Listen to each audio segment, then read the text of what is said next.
So in this Q&A, why is betting liquidity so important?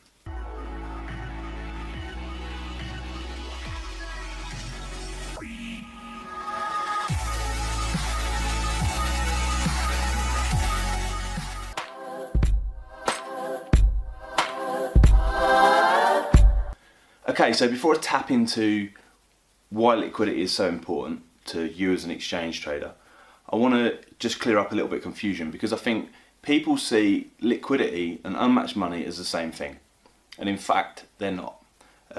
If the balance isn't quite right between unmatched money and betting liquidity coming into the market, then it can make trading harder. However, if you catch it the other way around, where there's increased liquidity and lower unmatched money, there's more of an opportunity to profit there.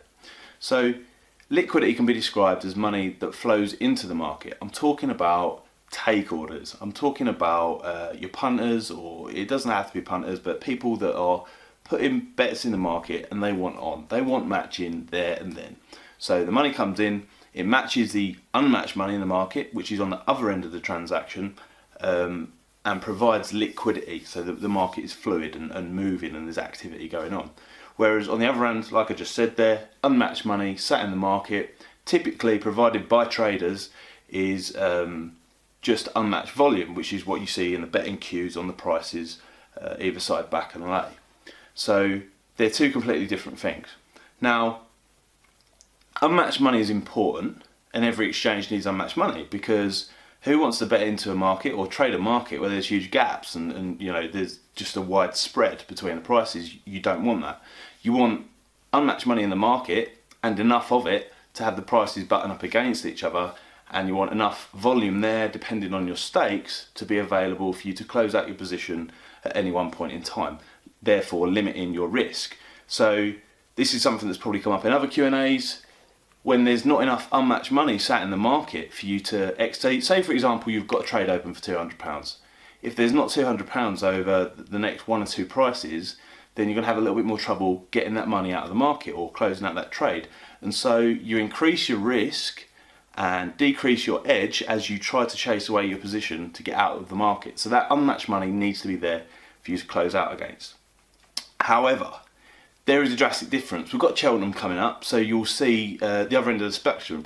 You'll see markets where there's huge amounts of volume in the market, and what is actually required there is increased liquidity, biting away either side of the book on different prices to provide that opportunity. Now, the worst case scenario for any trader that's, you know, new, old, whatever, coming into this, if there's unmatched money everywhere in the market and the unmatched volumes have increased, and the markets look full, but there's not genuine liquidity flowing into the market, then you're actually at a disadvantage, because you've got to queue behind this other money to get your make orders, your offers into the market matched, and there just isn't the real activity flowing into the market. So hopefully that clears up the difference between unmatched money and genuine liquidity. So a trader's job is to absorb that liquidity as it comes into the market, or that's what we're aiming to do, because that's what provides us with an opportunity,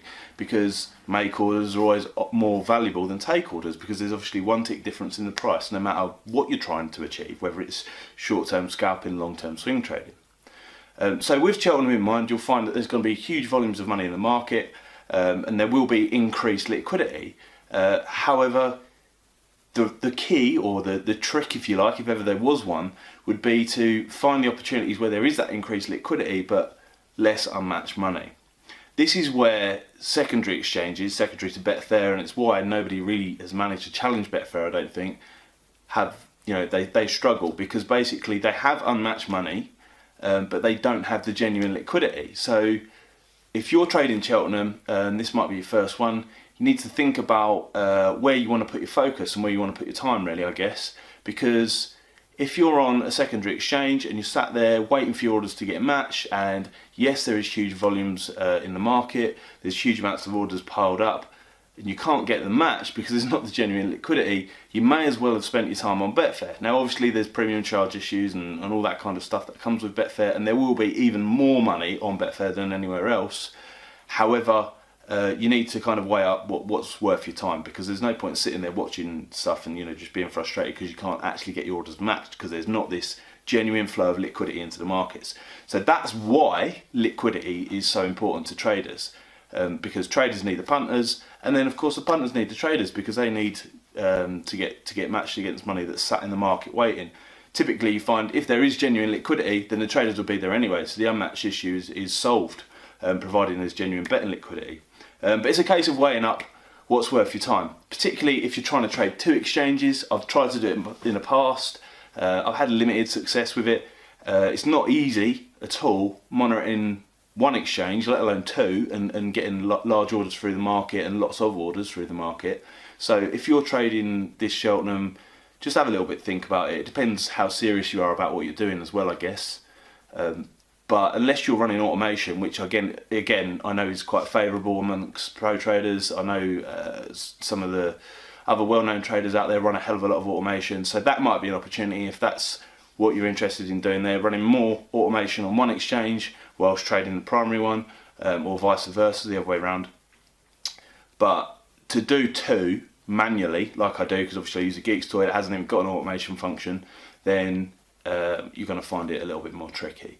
So gone a little bit of a ramble there. Hopefully that helps at least a handful of people. I'm sure it will, as long as they've absorbed that. Have a look at the markets, see the difference in actual liquidity and unmatched money, and yeah, have a good one.